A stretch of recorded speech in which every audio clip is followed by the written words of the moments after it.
Welcome to the Dental Team Podcast. I'm your host, Kiera Dent, and I have this crazy idea that maybe I could combine a doctor and a team member's perspective because let's face it, dentistry can be a challenging profession with those two perspectives. I've been a dental assistant, treatment coordinator, scheduler, biller, office manager, regional manager, practice owner, and I have a team of traveling consultants where we have traveled to over 165 different offices coaching teams. Yep, we don't just understand you, we are you. Our mission is to positively impact the world of dental, and I believe that this podcast is the greatest way I can help elevate teams, grow VIP experiences, reduce stress, and create A-teams. Welcome to the Dental Team Podcast.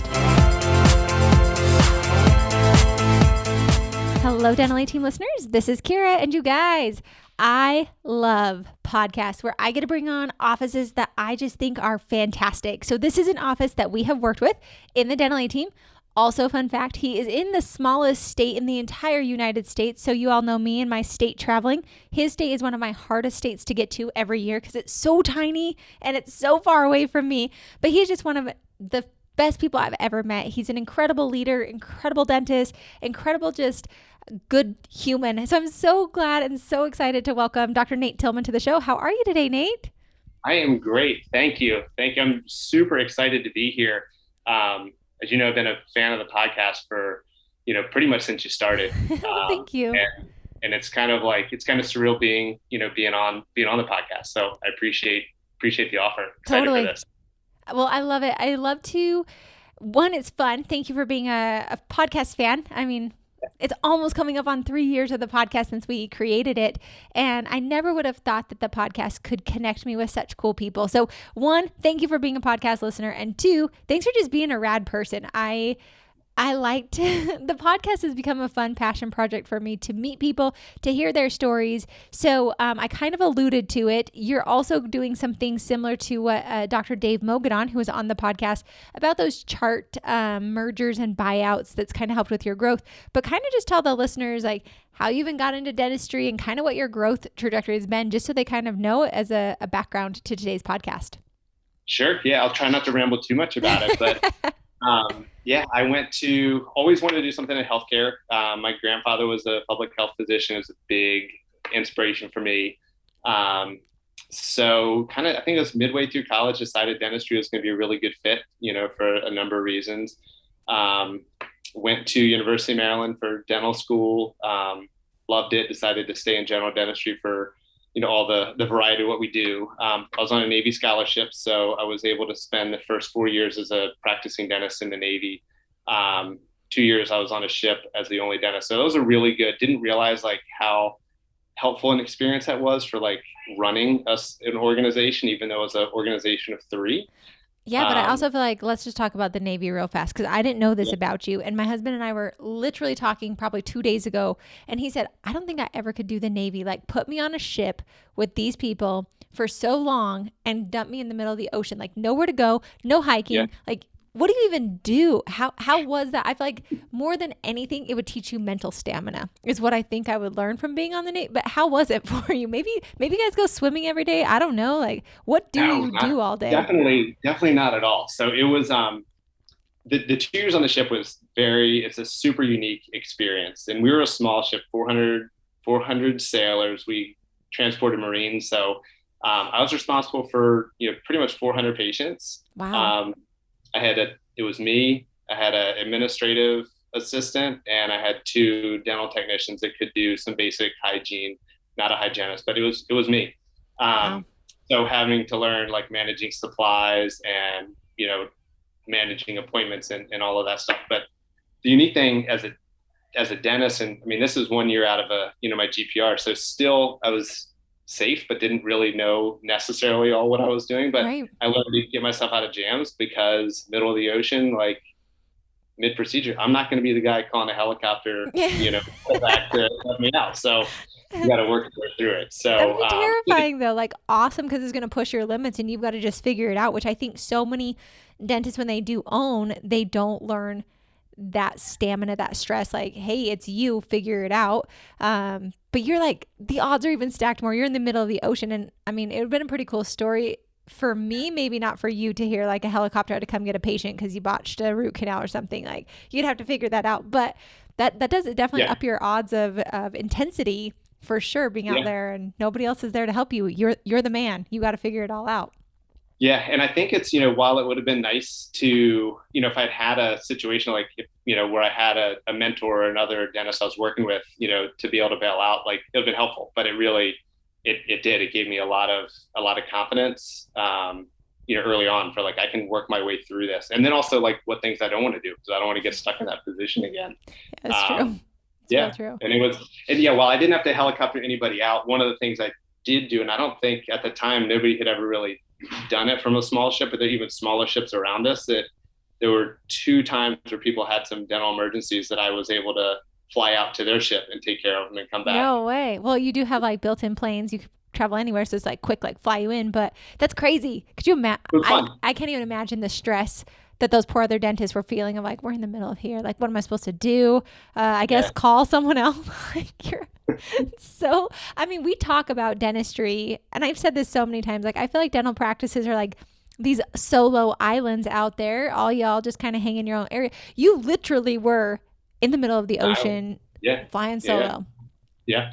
That's crazy. It was fun. There wasn't a ton of dentistry to do. So cool thing with the Navy, they give you other jobs. So I became an air traffic controller. So I was in charge of, all of the flight operations on the ship.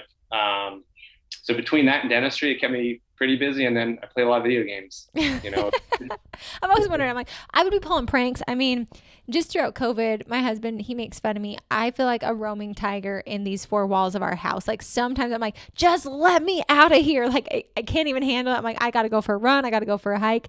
That I can't even imagine being on a ship. I would be like, I know I'd be pulling pranks on every single person on that ship and just like running for my life, because I probably would torment everybody.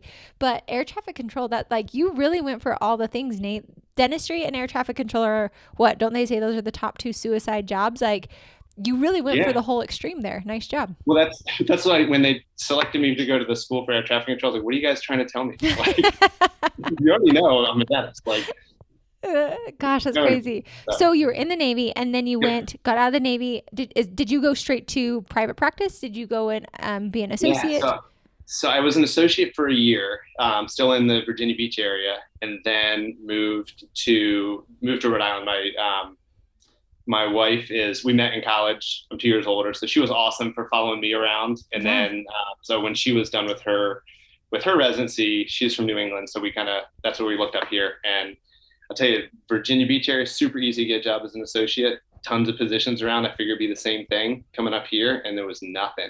Nate, Rhode Island is like the size of a dot on a map. Like it's itty bitty, which I think makes you a celebrity just because you live there. Like not many people even live there. So yeah, there's a number of dentists, but it's all solo guys, and it's tough. Like restricted covenants, you get a 2-mile radius, that's the whole state. So exactly. That is hard. You definitely have to look at your associateships of their contracts really closely. Otherwise you might be booting out of that state, just because like you said, 2-mile radius is not far in Rhode Island. It's not at all. So so I ended up having an opportunity to buy a small it's like a 4-operatory practice, like 3, I think 2.5, 3 days a week. The guy was definitely like on the decline of a practice. So jumped into that, had no idea what I was doing.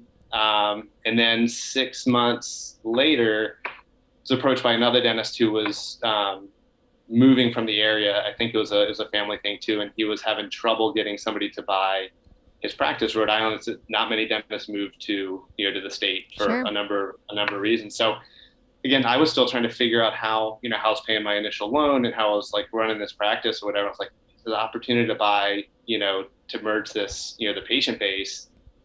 So I did that, and it was definitely the best thing I did, because it brought in, a whole new group of patients. I was able to go from like 2.5 days a week to 4 days a week.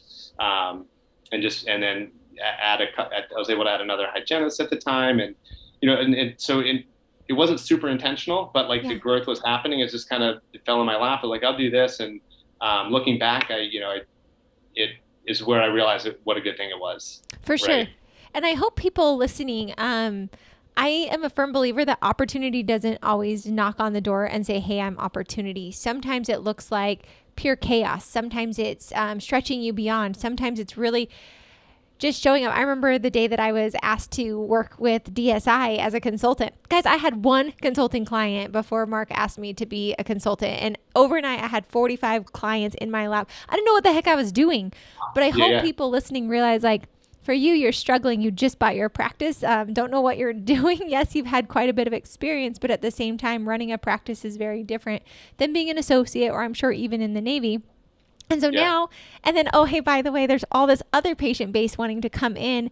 And I love that you jumped, you took that opportunity. And I think, again, so many times in life, opportunities show up. It's just a matter of, are we willing to take them and figure it out, or are we too scared and just let them pass by? So you brought those patients in, and you were mentioning pre-record that adding in patients from other practices has really been a great way for you to get new patients, which people are constantly looking for new patients. I was just talking to, there's a guy out here, he's a podiatrist. Guys, I'm like, I don't know. I just can't help myself but help business owners. Like, I love it. Podiatry is not that much different than dentistry. Y'all see patients like dentistry, we work on the mouth, podiatry, we work on the foot. Like, basically, it's kind of like pediatric. You go to your surgery centers, they come in, you see these patients for their adjustments. But I was talking to him, and he's a solo podiatrist, and there are 2 podiatry offices around him that have just shut down doors. So he's like, yeah, it's just great. Like, people are finding us. And I'm like, did you call those people and ask them for their charts, buy those charts? Like, that is 2 practices worth of patients that you're just hoping maybe one day will Google you when they're seriously sitting right in front of you. So I'm super curious. I love this topic. I know Dave's talked about it as well. But Nate, how do you buy charts successfully? How do you make that transition? Like, Dave was talking about buying so many charts, but kind of from your experience, how do you buy these charts? How do you merge these patients in successfully? And other than just good luck and being in the right place at the right time, finding more of these opportunities. I'm super curious. Yeah. So for this one, again, having no idea what I was doing, I did have some, I think, good advice from a transition attorney, that I worked with. But initially, the guy that was selling his charts, he wanted X number of dollars for his, I think he said 1,000 active records. Okay. And what's like X number of dollars? Like, just give me a ballpark. You don't have to say the exact amount, but I'm like, is it $5 a chart, $10 a chart, $30 a chart? Like, what is? If I remember, and this was probably 10 years ago. So I believe it was 60 a chart is what he wanted. Okay. So I think he wanted 60 grand, right? And I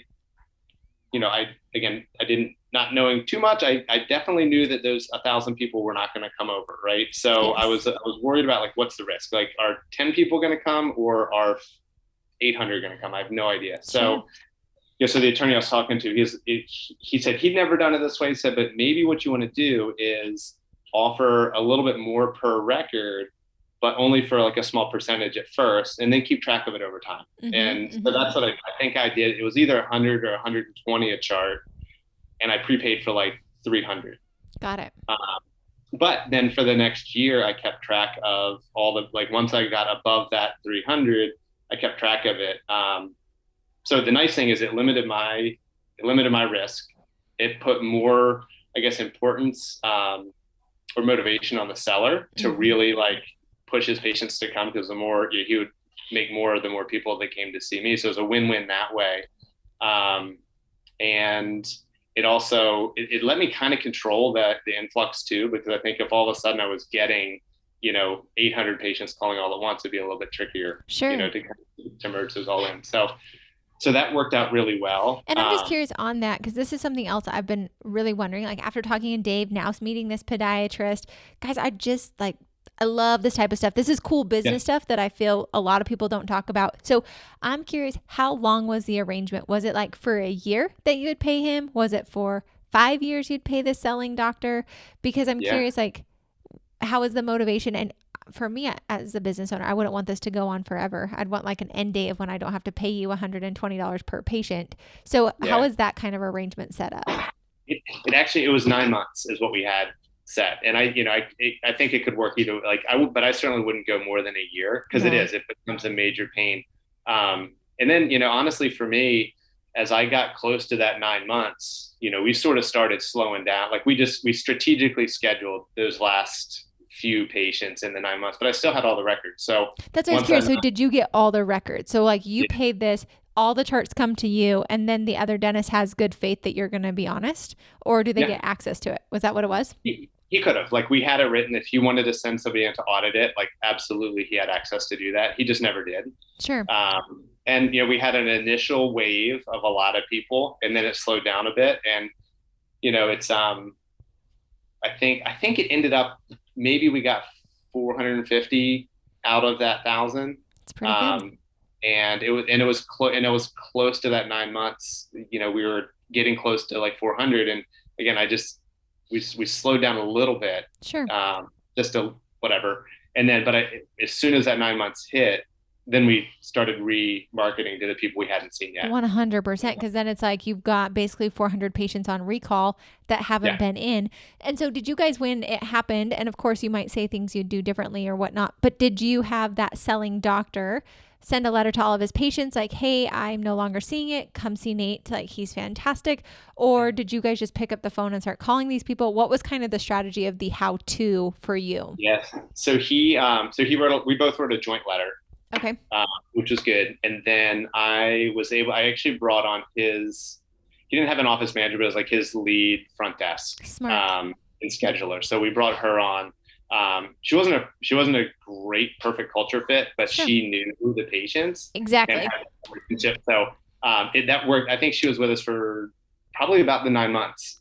Because in my mind, I was thinking like, oh, that's genius. Maybe you can do like a little like sweetheart deal where it's like, hey, I'm buying your charts. And also your scheduler up front, can I just have them like help me call these patients? I'll pay them for a couple of months or whatnot. I don't know. Like there's a piece of me that's like, I could see the pros and the cons of that, but you're right. Yeah. It's me calling that person who's known these patients for years, calling to get them scheduled and help out with that. That's probably, again, even if it wasn't a great culture fit, it probably did get more patients in your door. For that initial, yeah, absolutely. Because they already had the patients pre-scheduled, so they were able, and they know them. It was really helpful having that familiar voice. Totally.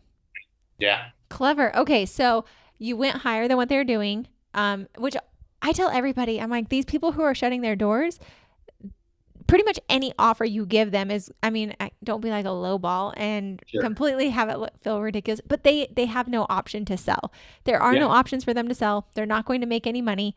Like that's got to be a hard reality for that selling doctor to realize like, hey, I built this business up, but it's not even a sellable product. So I have no asset anymore. So I'm like, honestly, any money that they can get for these charts, I do think is a good deal and something great for the selling doctor as well. So I don't think it's a vicious, like you're taking advantage. I just think, again, opportunity shows up in different ways. And I think for the selling doctor, it also was an opportunity that they got probably way more than they were expecting to get when they closed the doors of their practice. Yeah. Because honestly, if it hadn't been, because I knew he'd been trying actively to sell it somewhere. And I think I was like the last person, so had I not been able to step up and work something out, it would have just been all those patients out into the ether. And, probably who knows how many of those, 450 would have shown up with us anyway. Sure. Yeah. But it's, again, being younger, not knowing what I was doing, like it was intimidating for me. But as I look back, like he'd never done that either.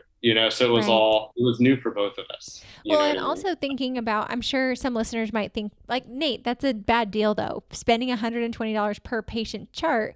And if you are a wise business owner and you know the cost of acquisition of a new patient, yes, I would say that probably is on the higher end of a patient. However, I think the perk of this is these are most likely patients who have been active patients in a dental practice that are going to be good patients that are coming. And odds are they also might be, I call them sleeping patients, in the fact that this dentist was on the retiring side. Odds are that dentist was just slowing down with dentistry. Every dentist will have this happen, to where odds are these patients actually have a lot more treatment available since their selling doctor was slowing down in their career. So while it might be more expensive, you're probably also paying for it with the dentistry available with an older doctor selling. So absolutely. Yeah. Got it. Okay. Yeah. And then, and then fast forward, another 5 years or so from then, this is now about 5 years ago. I had a dentist moonlighting with me who was in the Navy. It was getting out, wanted to stay in the area. Awesome dentist, really good friend of mine now. And he wanted to stay, but again, at that point I wasn't busy enough to really support an associate. And I'd never had an associate either.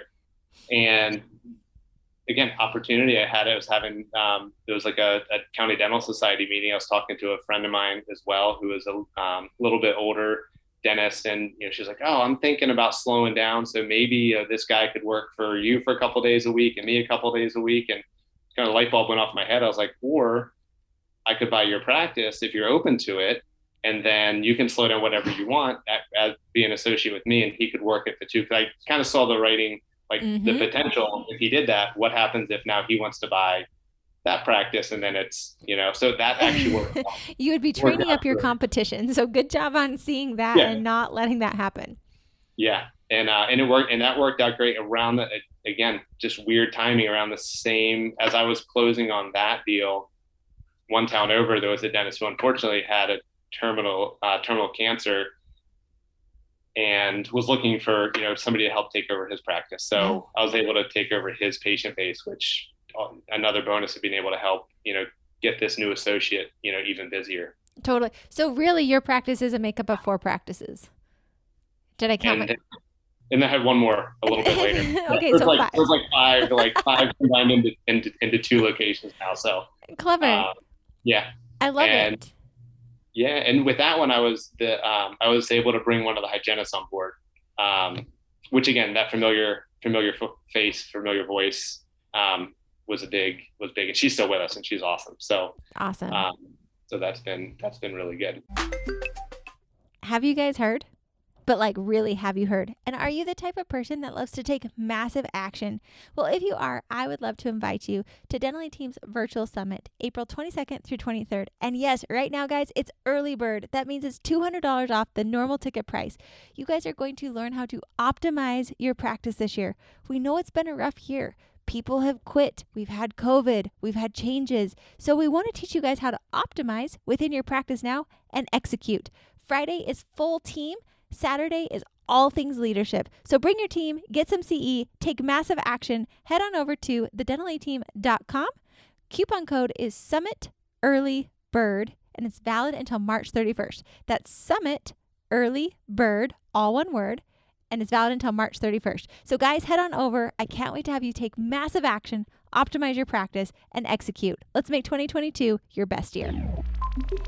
I love it. I love how much you have. I think if anything I'm taking is don't be afraid to take those risks. Don't be afraid to look at opportunities. And also, I think you just kind of have also positioned yourself to be well known within your community. And I feel like so many dentists, like, yes, even within big cities like New York, Denver, guess what? People are always retiring. I just had a student from Midwestern reach out to me and was mentioning how like, hey, Kiera, do you know of anybody to buy a practice? And I'm like, what is going on? I don't know all the details, but I'm like, this is somebody who's been graduated for maybe a couple of years looking to sell a practice. And so I think it's just important to get to know the doctors around you, to build those friendships, because when I think it's often like you're putting yourself in a position to be ready for that opportunity. It's kind of like right now, they say, have a lot of cash on hand. We know something's going to be shifting in the economy.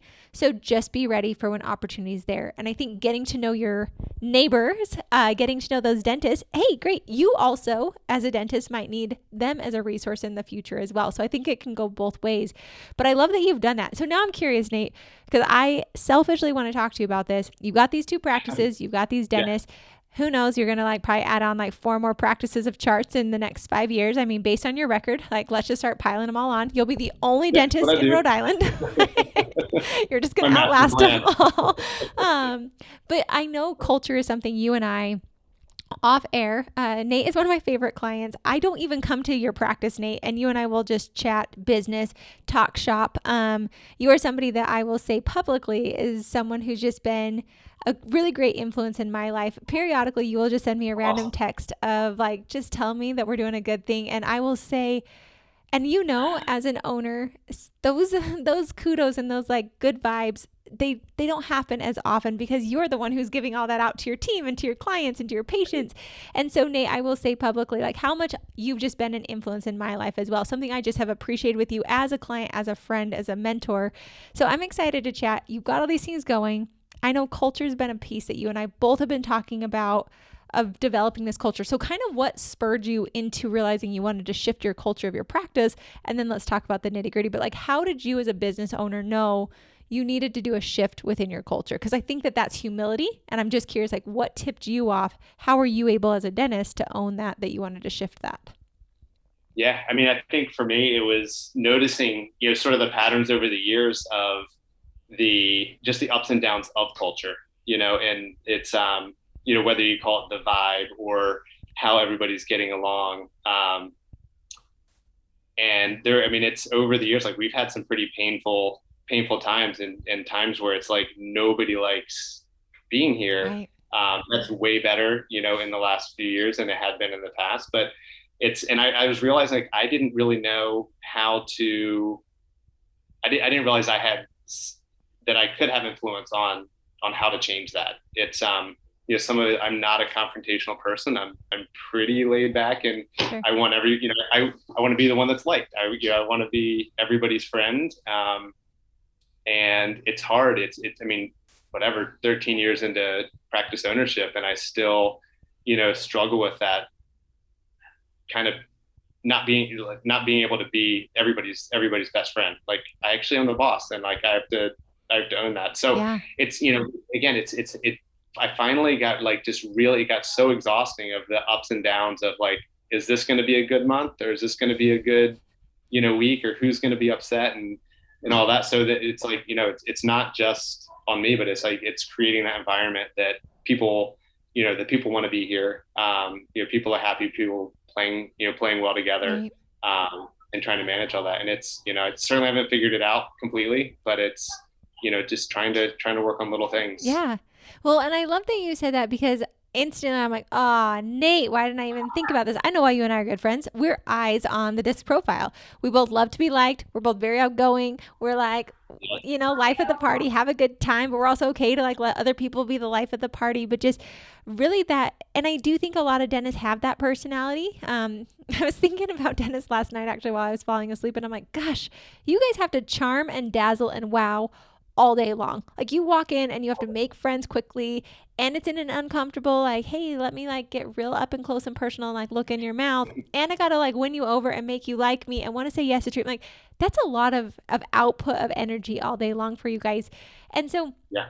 for you to realize that you also have to be a boss, I think one takes humility, and two, it also is ownership. And I would agree. I think it's like you get to a spot where I'm like, all right, being friends is fun, but we got to have this like even kill, because this up and down is just causing me to feel like I'm in whiplash all day long. So what were some of the things that you started to shift? Again, I thought you and I chatted in December, and I know we both like, I've taken this from our conversation of culture is a slow burn. It is not something that happens overnight. It is not something that is instantaneous. And I am an instantaneous person. Like I will figure it out. I will come up with it. Like we will find the solution. And culture is like, all right, cool. I'm here for the journey. So what were some of the things you started to shift that you've been able to see? I know Tiffany's been helping you guys in your practice quite a bit as well, but I think ultimately at the end of the day, consultants can only help as far as the leaders are willing to go. And so for you to be willing to shift and change is why your team's been shifting and changing too. So what were some of those specifics?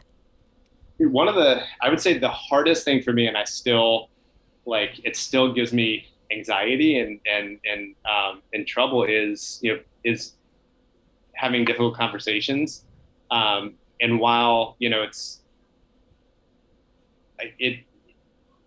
wouldn't think it would necessarily play toward helping with culture, having difficult conversations. I think it really does, because I think it resets some of that, like where the expectations are, what, kind of the clarity on what needs to be done. Yeah. But I think that's part of, on my ups and downs, like again, with wanting to be agreeable, like, and being pretty laid back, it's, if there was some trouble happening or there was some conflict between the team, like a lot of like my default for years was, it'll just blow over. Like, let's let it work itself out. And it would work itself out by exploding after a period of time. And then everybody would hug it out after a drink or two, and then we're fine for a while. But like, that was no way to operate, right? So for me, getting over my fear and my anxiety of having those hard conversations, and that's one of the things that Tiffany's been super helpful with on helping me through some of those. And I think one of the biggest skills that I've gotten with working with, with the dental A team is that, how to have those conversations. They're not fun. People don't like them. I don't like them, but I think it doesn't, it makes a big difference and means a lot. Like once we get through that. For sure. Um, And you're lucky to yeah. have Tiff. I think Tiff is one of the best at it. Tiffany is very masterful on being able to, I say word ninja it. She's also just very direct, which is odd because she's so lovable and so nice. Yeah. But something her and I have chatted a lot, and to your exact point, when team members have those uncomfortable conversations and they know their employer is willing to do it, everybody actually feels safe. And that Right. safety can create stability, which also creates like easiness. So, my husband and I felt like I used to be a people pleaser with him. And just this week, he and I had a really big decision, a really awesome opportunity, and we ended up turning it down. And I was so frustrated. Like, I'm such a like driver and doer, and like, this is an opportunity, we've been working for 5 years for this, and we're just gonna like walk away from it. And I was not my most polished Kiera. Thankfully I would never do this with my team, but my husband, I was just like full on expressive on like, and not anger at him, just the frustration of the situation. Like, we've worked for this for 5 years and we're still not going to go through with it. And he made a comment to me. He said, Kiera, I love that we've worked on our relationship so much to where you can feel comfortable and confident to have this conversation, to express your true feelings, and we can work through it and find a solution. And I use that example because I feel like it's very similar with teams, with bosses that are willing to have these uncomfortable conversations, because there's a trust and a confidence that I can come to you. I know we can go toe to toe. I know we can work through this. Even though it's not fun in the moment per se, there's so much beauty and ease and flow that happens because we're Yeah. not just always like holding it inside trying to like charm everybody else around us. Yeah. And what I have sort of seen, as I'm doing that more often and as I'm getting more comfortable with it, I'm seeing my team do the same thing with each other, like in a respectful way, and they're confronting things before they become like these underlying deep-seated, issues. So Totally. yeah, so that's been good.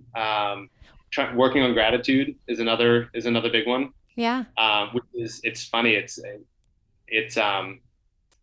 that's taken me a little bit to get used to and kind of coming up with a pattern of how to do it, because it doesn't necessarily come naturally to me. Yeah. I think it all the time in my head, Mm-hmm. how appreciative I am, but it's expressing it is what's hard, and finding the way that resonates, because everybody's different. What lights everybody up is different. So I'm still trying to figure that out for everybody individually. But I think it's awesome that you're taking that on. And like you said, and I will say kudos to male doctors that are willing to share their appreciation, because I'm not a male. But I have heard from several male colleagues that it's very uncomfortable. They're like, I'm just not somebody, like you said, I think it, but I don't necessarily Yeah. say it, and I don't know how to say it. And sometimes it's an awkward thing. But I will say, as a team member, I worked only with male doctors, except for one time I had a female doctor. But most of the time, males were the doctors I would work with. And as a team member, especially female team member, it meant the world to me when they would share that appreciation. And it just would, most women are very much people who love those words of affirmation that are genuine and sincere. And so Yeah. I think that that's a great thing that you've taken on. And I know that that's shifting, because you shifting that way is shifting your entire team as well. Yeah. Very cool. Okay, I just want like a quick highlight list as we wrap up, Nate. I appreciate you so much. What are some of the things working with Tiffany that you guys have implemented in your practice, or some things that you've seen? Like, we've talked about chart mergers, which, oh gosh, it's just so fun. Then we talked about culture shifts. But what are some of the things over the last year? I think you guys are just wrapping up a year, heading into year It's been a two. year. Yeah. Yeah. Yeah. Yeah. What are some of the things you guys have implemented with her this last year that were really just impactful for you? Yeah, we've done a bunch of like small things, and that's what I think has been great, is like they're easy concepts, but communicating better handoffs from front to back, and committing to that. It's one of the first things that she introduced with us, and it seemed like such a simple thing, Mm-hmm. but it's made a huge difference um, in just having consistency of communication, and then also it helps with teamwork. Yeah. Um, that's been really good. She's helped a lot with trying to have us have a better kind of sense and strategy around our revenue cycle. Just little things that we didn't necessarily know that we weren't doing, Mm-hmm. as efficiently as we could. Um, but what I love the most is the process and the accountability part that's put in. Yeah. There, I in previous years, I've worked with other, coaches and consultants and things. And it's always been like a kind of a cookie cutter type thing. And it's, it has been helpful, but what I really love about Dental A Team is how,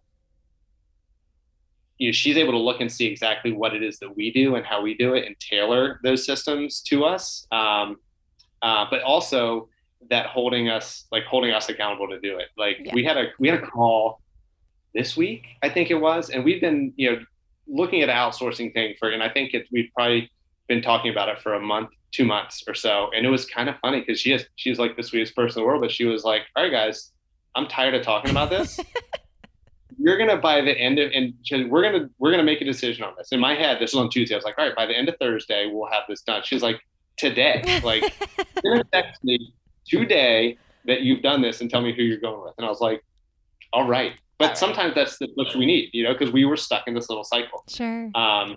So she's good with that. And then, and sort of same thing with, those are one of the difficult kind of conversations I needed to have, but it was Tuesday was funny. She like really lit a fire under us. Cause like 3 or 4 things are like, you're getting this stuff done today and it's happening. That's awesome. But it's the push we need, but there's other, it's not always that intense. Sure. There's also, if we need little help with, with things and it's a process. She's there each step of the way.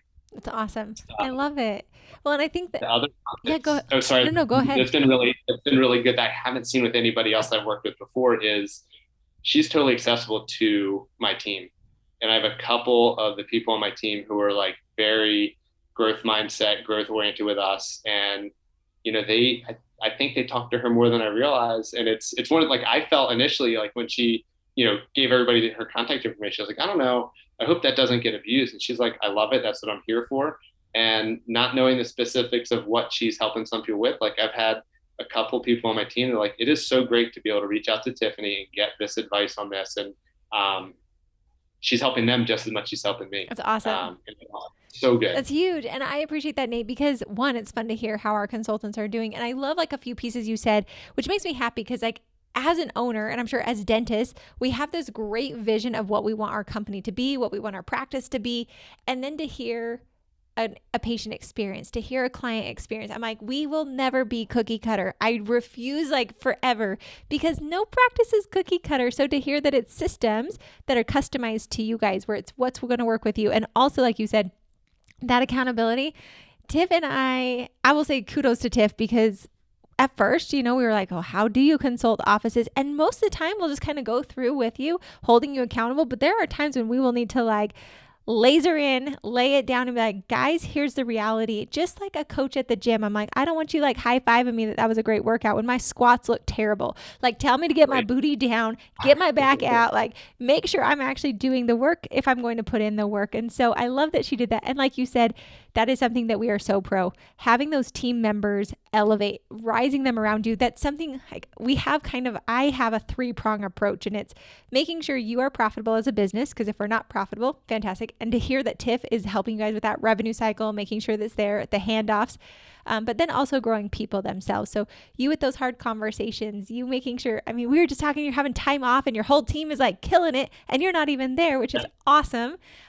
Also elevating team members. So it's not just the dentists themselves, but the team, and then putting in those systems and team development top to bottom. So to hear it from a client experience, and we didn't even rehearse this prior to it, but to really hear and I didn't even prep you, Nate. I didn't tell you to like, hey, think of the last year and the highlights before we get on it. And I purposely did that because I wanted to hear what really stood out to you over this last year. What were the things because sure, you could go back and reread the emails and prep for it, but I'm like, that doesn't actually matter. What matters is what sticks in the moment. Yeah. And so I just appreciate that. I love you as a client. I know Tiff loves you as a client. You're a great example of execution, of humility, of seeing opportunities and executing on them. And I hope people realize that success, in my opinion, doesn't just happen by chance.